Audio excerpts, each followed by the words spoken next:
Tower Fantasy has just came out on PS5, and I'm sure a lot of Genshin Impact players out there are itching to try a new open world anime gacha game on the consoles.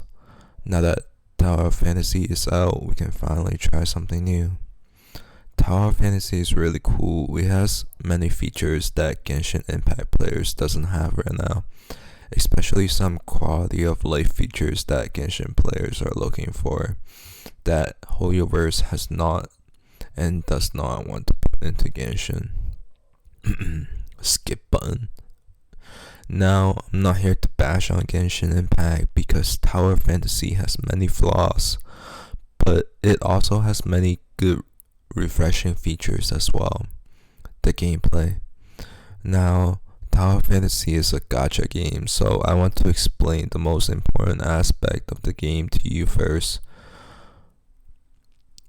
Although we gacha for the characters, we also gacha for the weapon at the same time, because in this game, the model of your player character can be changed to any character that you have gotten through the gacha, as well as the character that you create. The character creator in this game is super impressive.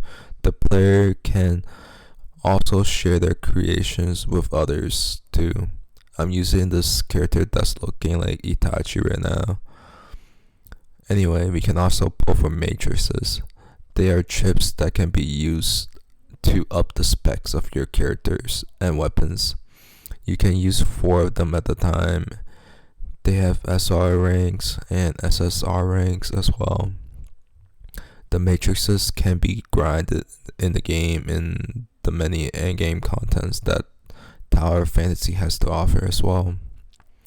Next is one of the other most important things in the game, the currency that we can find in the open world. Now, as of this video, there are 3 main worlds out right now, as well as the many sub areas in each world, but they are all super big. In the first world, you can easily find the in-game currency to gacha with, but starting in the second world, the game gets stingy and adds another layer that gatekeeps.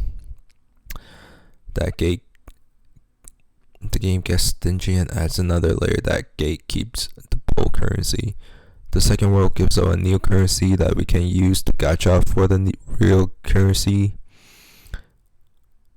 The second world gives out a new currency that we can use to gacha for the real currency that we actually use for in the character gacha pulls.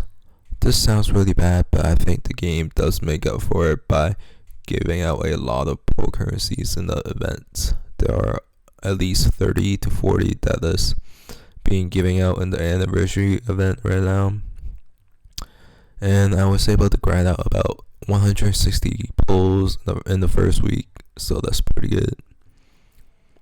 In the real gameplay, you can equip up to about 3 different weapons with you, and the weapons have combos and special attacks that you can easily dish out.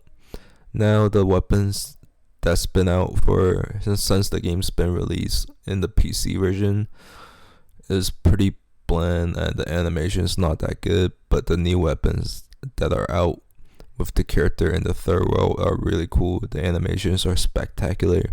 They're big and fun. I'm using a frost build right now, so as you can see, I'm fighting with my fists with my hands, and I can summon like a big tiger with my attacks. The other side of the gameplay is the exploration. We have 2 equipments that we can use at a time.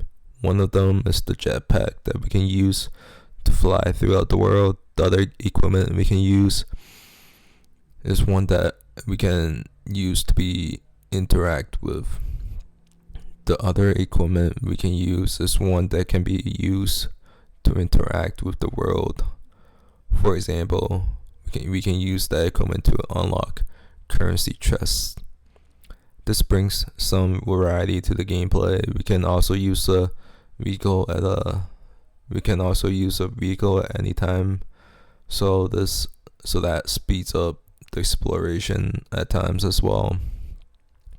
The second world brings us to an underground water city, and the underwater world is not all that different compared to the lower world, so it does not bring the underwater world is super different to the other worlds, but it does not bring the combat down. It just adds another layer to the exploration that is available to us as we explore throughout the underwater world. There are many side contents as well when we are done with the exploring. There are many side contents as well when we are done with the story and exploration. Firstly, there are many daily activities that we can use our stamina on to get better equipment and upgrade materials. There are also raids that we can go on when we want the really good gears in the endgame. There are also a tower mole where we can spend many hours in. I see at least 135 levels right now, and I have only played for the first week. There is also a PvP mode. Now I think the PvP mode is pretty genius. We are unable to use our own weapons, so the whales can't just beat us free to play players outright, because the match starts as the match starts, we go through a banning phase like in a league match or other kinds of competitive games, and then we pick our 3 weapons to use. It's pretty cool. The game has just came out on console, so there are still glitches, and the UI is pretty terrible for us console players. It is unintuitive because there are layers and layers of menus to go through, and sometimes we have to bring up a fake mouse cursor to click things on. So I hope that they'll keep updating the user experience. Yeah, all in all, this game is pretty good. The character designs are pretty good, and the fight animations are awesome. The exploration is fun, and there are many worlds to explore in the game. And there's also a whole other world of endgame features that we can dive into when we are bored with the story and the world. All in all, you should definitely give this